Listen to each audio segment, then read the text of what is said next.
بلکہ الٹا 60 ارب روپے نکل کے ملک میں ایک افراتفری کا عالم بن جائے گا، اور یہی وہ چاہتا ہے۔ اچھا پراچا اب آپ سوچیے ڈاکٹر صاحب کہ اس نے پہلی بات ہے پراچا صاحب کہ پنجاب کی آبادی جو ہے نا وہ 13 کروڑ کے لگ بھگ ہے، اور پھر اس کے ساتھ بھی کے پی کو اگر ملایا جائے تو یہ کروڑوں لوگوں کے ساتھ ناانصافی کی گئی ہے کہ کوئی نیک نیتی کی بنیاد پر تو نہیں اس نے اسمبلیاں توڑی، مقصد اس کا افراتفری پیدا کرنا تھا، تو افراتفری بالکل تک اس نے پیدا کر لی ہے، تو پھر کوئی بالکل ہے کہ اب الیکشن کیوں مانگ رہا ہے؟ مزید افراتفری پیدا کرنے کے لیے، مزید حالات خراب کرنے کے لیے، یا کوئی اور وجہ ہے؟ تو ڈاکٹر صاحب وہ کہہ چکا ہے کہ پاکستان کے 3 ٹکڑے ہو جائیں گے، دوسرے لفظوں میں اس نے ذہن میں سوچ رکھا ہے کہ 3 ٹکڑے کرنے ہیں پاکستان کے۔ اور ڈاکٹر صاحب میں سمجھتا ہوں پاکستانی اسٹیبلشمنٹ کو اس پہ غور کرنا چاہیے کہ اس نے 3 ٹکڑے ہی کیوں کہا، 2 کیوں نہیں کہا، یا ٹکڑے ٹکڑے کیوں نہیں کہا، یا 4 کیوں نہیں کہا، 3 ہی کیوں کہا؟ تو اگر اس میں وہ پروب کریں تو ان کو پتہ چلے گا کہ اس کے پیچھے کہانی ہے کیا۔ کیا کہانی ہے؟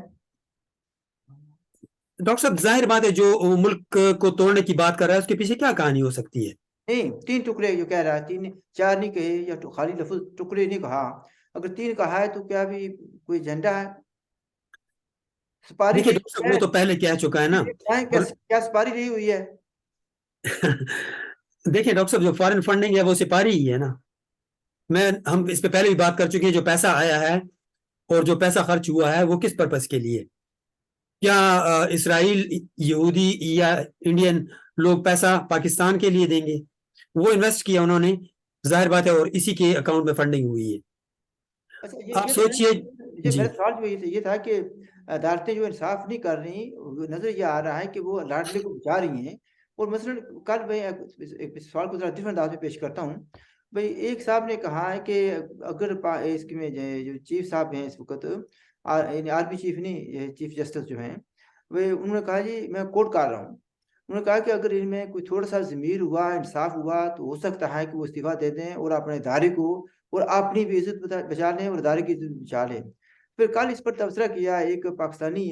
صحافی نے، اس نے کہا جی جب 14 ارب لیا ہو کیش رشوت کے طور پر، تو پھر ضمیر وہ جو جاگتا نہیں ہے، تو اس پر آپ بات کریں گے کچھ؟ بالکل، دیکھیں ڈاکٹر صاحب اسی طرف میں آ رہا تھا کہ اب عدالتوں میں جو چکر چل رہا ہے وہ کیا ہے؟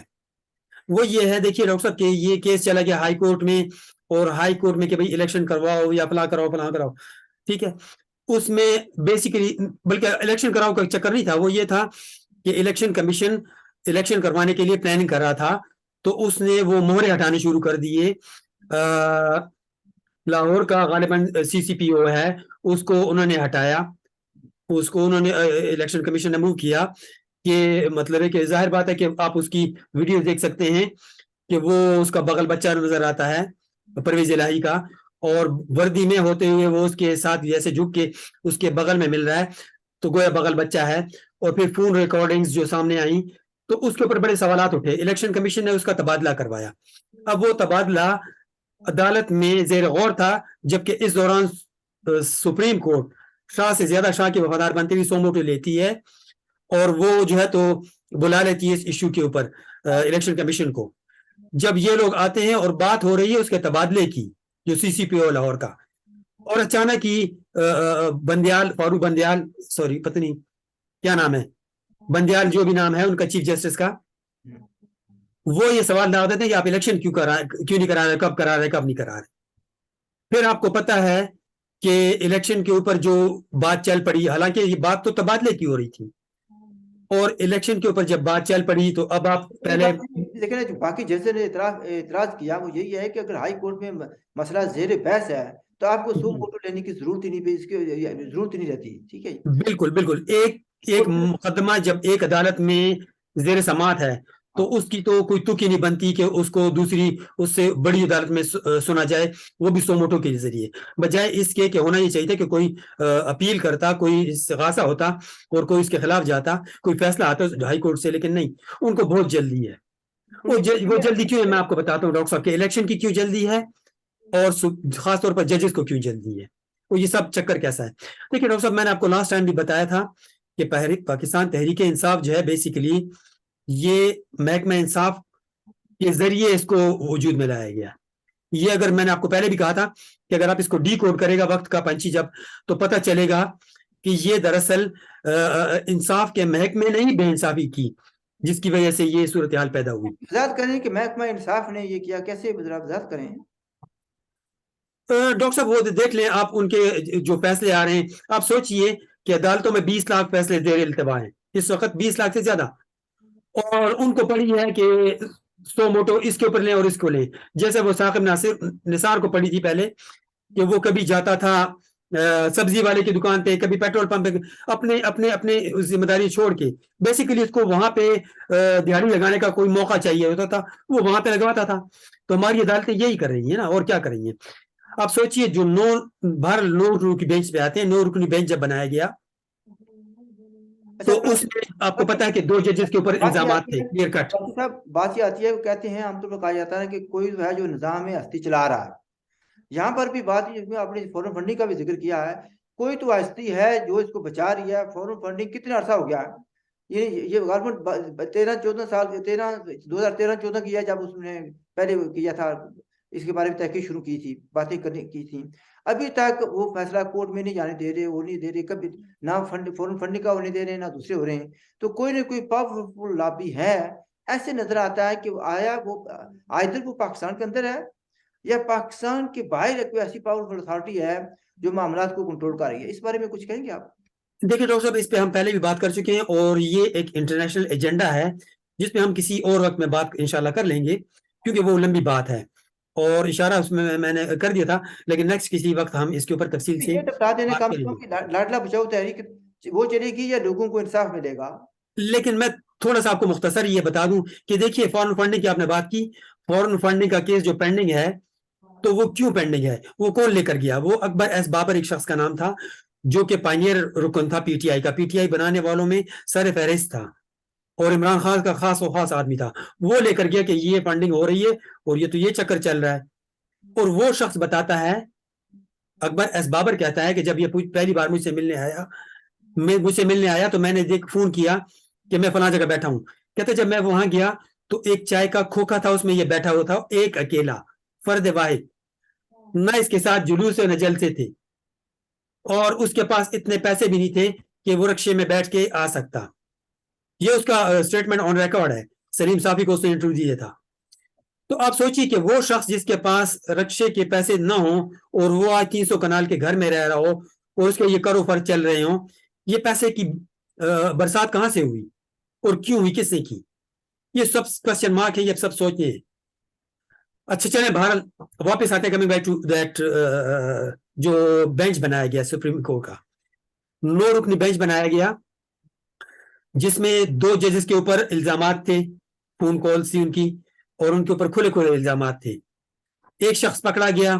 بھٹی نام ہے، محمد خان بھٹی اس کا نام ہے، جو کہ جس کی کوالیفیکیشن جی سی ایس ای یعنی وہ کالج بھی نہیں گیا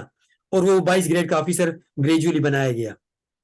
اور اس کو جب پکڑا گیا اس نے بتایا کہ کس جج نے کتنے پیسے دیے اور کس جج کے کون سے کام بیٹے. صاحب لوگوں کو بتا دیں کس نے بنایا تاکہ کلیئرٹی ہو نا، کس نے بنایا؟ جو عمران خان کا ساتھی ہے جس کو عمران خان بڑا ڈاکو کہتا تھا، پرویز الہی نے بنایا. پرویز الہی کا یہ دایاں بازو تھا. جی پرویز الہی ڈاکٹر صاحب جب اسپیکر تھے اسمبلی کے تو اس کو اسپیکر کا سیکرٹری بنایا گیا. جب وہ وزیر اعلیٰ بنے تو پھر اس کو پرنسپل سیکرٹری ٹو وزیر اعلیٰ بنایا گیا. مطلب دوسرے لفظ میں یہ ان کا فرنٹ مین تھا. اور اس کو جب گرفتار کیا گیا وہ فرار اور تھا، بلوچستان سے اس کو گرفتار کیا گیا اور واپس لایا گیا. تو اس کا انٹرویو آن ریکارڈ ہے کہ وہ کہتا ہے کہ کس کے جج کے کون سے بیٹے کتنی کرپشن میں انوالو ہیں اور وہ کس طریقے سے دیہڑیاں پیدا گیریاں اربوں روپے کی لگا رہے ہیں. تو وہ 9 میں سے 9 ججز کے بینچ میں سے 2 ججز تو نکل گئے، کرپشن کے الزامات تھے. باقی رہ گئے 7 ججز. 7 میں سے 2 نے کہہ دیا کہ ہمارا یہ فیصلہ ہے کہ آپ کا کوئی حق نہیں بنتا کہ آپ اس کیس کو سپریم کورٹ میں سنیں، یا چیف جسٹس کا کوئی حق نہیں بنتا کہ اس کیس پہ سماعت کی جائے. تو وہ اپنا فیصلہ دے کے نکل گئے. وہ فیصلہ ریکارڈ پڑا ہوا ہے نوٹ میں. اس کے دوسرے دن ایک اور میٹنگ ہوتی ہے جب یہ 5 لوگ رہ گئے تو پھر 5 میں سے مطلب 2 نے فیصلہ دے دی کہ نہیں، مطلب وہ فیصلے کا حصہ ہے، وہ نوٹ ان کا فیصلے کا حصہ ہے. تو بہرحال پھر انہوں نے کہہ دیا، اس 5 میں سے 3 نے کہا کہ ہونے چاہیے اور 2 نے پھر بھی کہا نہیں ہونے چاہیے. تو اگر وہ 7 کا ہم فیصلہ لگائیں، 2 فیصلہ دے کے چلے گئے، ان کا نوٹ پڑا ہوا ہے، اور باقی 5 میں سے 3 نے کہا، تو گویا یعنی 4-3 کا ہو گیا نا، 2 نے کہا، تو 2 اور 2 4 ججز نے کہا کہ نہیں، آپ کا کوئی استحقاق نہیں بنتا یہ اس کیس کو سننے کا، سپریم کورٹ کا الیکشن کے اس معاملے کو، اور 3 نے کہا کہ سننے کا حق بنتا ہے۔ اب دلچسپ بات یہ کہ نہ اس فیصلے کی نقل ہوئی گئی، نہ اس فیصلے کا آرڈر گیا الیکشن کمیشن کو، اور الیکشن کمیشن کے اندر سے ڈیٹ دی جاتی ہے اور اس کو دی جاتی ہے۔ آخر دیکھیے ڈاکٹر صاحب، اگر سپریم کورٹ کا ایک آرڈر گیا ہے تو وہ آرڈر ہونا چاہیے نا کہ آرڈر کس جج نے کیا فیصلہ دیا، چونکہ اگر یہ فیصلہ دیتے تو یہ 4-3 سے مسترد فیصلہ تھا۔ 2 ججز جنہوں نے اپنا فیصلہ دے کے ودرا کیا کہ نہیں، ہم نہیں سمجھتے کہ یہ سپریم کورٹ سن سکتی ہے، اور باقی جو 5 بچ گئے ان میں سے 2 کہتے ہیں نہیں سن سکتی، 3 کہتے ہیں سن سکتی، تو ٹوٹل کریں تو 4 ججز کہتے ہیں، 2 تو کرپٹ نکل گئے ججز، 9 میں سے 2 کرپٹ ججز نکل گئے، باقی بچے 7 میں سے 4 کہتے ہیں کرپٹ کہ کرنے کی سپریم یہ کورٹ کا کہیں کوئی استحقاق نہیں ہے کہ وہ یہ سنے، جبکہ 3 کہہ رہے ہیں کہ سنیں۔ جناب یہ کرپٹ لوگ کہنے کی بجائے یہ کہتے ہیں کہ جن پر الزام تھا وہ لادا ہو گئے تھے، ٹھیک ہے جی، ٹھیک ہو گیا۔ اچھا، اب بات یہ ہے کہ جب 4 نے کہہ دیا کہ نہیں حق بنتا اور 3 نے کہا سننا چاہیے، تو پھر بھی فیصلہ تو جانا چاہیے تھا جس کے اوپر عمل درآمد ہوتا اور الیکشن کمیشن 90 دن کا یا 30 اپریل کا کی ڈیٹ دیتا، ہونا تو یہ چاہیے تھا نا، کوئی آرڈر نہیں کیا، کیونکہ اگر آرڈر جاتا تو پتہ چلتا کہ کس جج کا کیا فیصلہ تھا، اور یہ جو کنکلوڈڈ فیصلہ ہے یہ کس بنیاد پہ ہوا، تو فیصلہ نہیں ہوا، فیصلہ کوئی نہیں ہوا، یہاں پر اور الیکشن کمیشن کی نے ڈیٹ دے دی 30 اپریل کی۔ چیف جسٹس نے جناب بتاؤں یہاں پر دوسری میں سمجھتا ہوں کہ جو کورٹ کرتا ہوں وہ ڈنڈی ماری ہے انہوں نے، وہ یہ کہ بجائے اس کے یہ کہنے کی کہ یہ 4-3 کا ہوا فیصلہ، تو انہوں نے کہا جی 3-2 کا فیصلہ ہو گیا اور وغیرہ وغیرہ، تو دوسروں تو جو بینچ میں 2 شامل تھے وہ دو فیصلہ اپنا دے کے چلے گئے، ان کا کیا بنے گا؟ اچھا ان کا وہ فیصلہ کہاں گیا؟ اب جب کہ 8 میں بٹس میں، اب باقی جو ججز ہیں وہ کہہ رہے ہیں ہم بھی اس کا، پہلے ایک نے کہا میں اس کا حصہ نہیں بننا چاہتا، پھر دوسرے نے کہا میں بھی نہیں بننا چاہتا، تو آپ یعنی اتنا یعنی لاڈلا بچاؤ تحریک اتنی مضبوط ہے، نظر آتا ہے کہ جیسے کہ لوگ کہہ رہے ہیں کہ سپاری لی ہوئی ہے، وہ کہتے ہیں کہ کوئی بات نہیں ہے، سارے چلے گئے، کوئی بات نہیں ہے، میں اکیلا تو 2 آدمی دوسرے جو جن کو ہم خیال ججز کہتے ہیں ہم بھی فیصلہ کر دیں گے، فیصلہ کرنا ضروری ہے اور آپ نے لاڈلے کے حق میں کرنا، یہ تو کوئی سمجھ نہیں آتی کہ کس لے جا رہے ہیں ان ویو۔ میں آپ کو بتاتا ہوں ڈاکٹر صاحب، دیکھیے آپ کو یہ اب اندازہ ہو جائے گا، آپ تھوڑا سا پیچھے جائیے، سوچئے کہ فیض حمید کے اوپر کیا کہانی چلی تھی۔ فیض حمید کو آرمی چیف بنانا خواہش تھی عمران کی، نیازی کی، ٹھیک ہے، اور اس وجہ سے وہ سمری آئی، سمری نہیں آئی، یہ ہوا، کتنا کنٹروورشل، کتنا ایشو چلا، لیکن اینڈ آف دا ڈے فیض حمید کو گھر جانا پڑا، اور نئے ISI چیف بھی آ گئے اور نئے چیف آف آرمی سٹاف بھی آ گئے۔ اب یہاں بھی صورتحال ایگزیکٹلی وہی ہے، یہ جج جو چیف جسٹس ہے سپریم کورٹ کا، یہ مزید 6 مہینے رہے گا، اس کے بعد ختم ہو جائے گی اس کی کہانی، اور اس کے بعد جو سینیارٹی کے اوپر آئیں گے وہ آئیں گے قاضی فائز عیسیٰ۔ تو یہ سب گیم اس کو روکنے کی چال ہے، جیسے کہ پہلے ایک گیم پلان بنایا گیا تھا کہ چیف آف آرمی سٹاف جو ہے تو وہ فیض حمید کو بنانا ہے۔ اچھا یہ پتہ کیا لمبا کافی ہو گیا ہوتا جا رہا پروگرام، لیکن اصل میں مسئلہ بات یہ ہے کہ وہ تو ہم سمجھ گئے کہ ستمبر میں اس نے ریٹائر ہونا ہے، ٹھیک ہے، موجودہ چیف نے، لیکن اب بات ہو رہی ہے جو کچھ اس نے کیا ان دنوں اس کی بنیاد پر لوگ کہہ رہے ہیں کہ کچھ تو یہ کہہ رہے ہیں کہ اس کے خلاف مقدمہ چلنا چاہیے، اس نے اس پر یعنی اس نے آئین کو سبوتاژ کیا ہے اور اس کو پہلے اس کی چھٹی ہو جانی چاہیے، سوال تو یہ ہے۔ وہ بات بھی بالکل ٹھیک ہے ڈاکٹر صاحب، آپ نے بجا فرمایا، لیکن جو میں نے آپ کو بات بتائی نا کہ یہ جو سلسلہ چل رہا ہے یہ قاضی فائز عیسیٰ کو چیف جسٹس بننے سے روکنے کے لیے، ایک بات ہو گئی۔ دوسری بات یہ ہے کہ اس کے اوپر یہ کیس آئین شکنی کا تو چلنا چاہیے، لیکن اس کے اوپر ایک اور کیس بھی بنتا ہے، وہ یہ ہے کہ آپ سوچئے کہ اس نے کل کیا کہا سماعت کے دوران، اس نے وہاں پہ جو سیلاب آ گیا، ایک تو ہوتا ہے نا وہ محاورہ ہے نا مگرمچھ کے آنسو، اب وہ اس کو تبدیل کر کے یہ ہونا چاہیے بندیال کے آنسو، جو سپریم کورٹ میں اس نے آنسو بہائے وہاں پہ۔ اب سوچئے ڈاکٹر صاحب یہ جج کی جو حلف لیتا ہے اس کے خلاف ورزی ہے، جج کے جو ہیلپ لیتا ہے اس میں لکھا ہوتا ہے کہ اپنے جذبات کو اپنے اوپر حاوی نہیں ہونے دوں گا،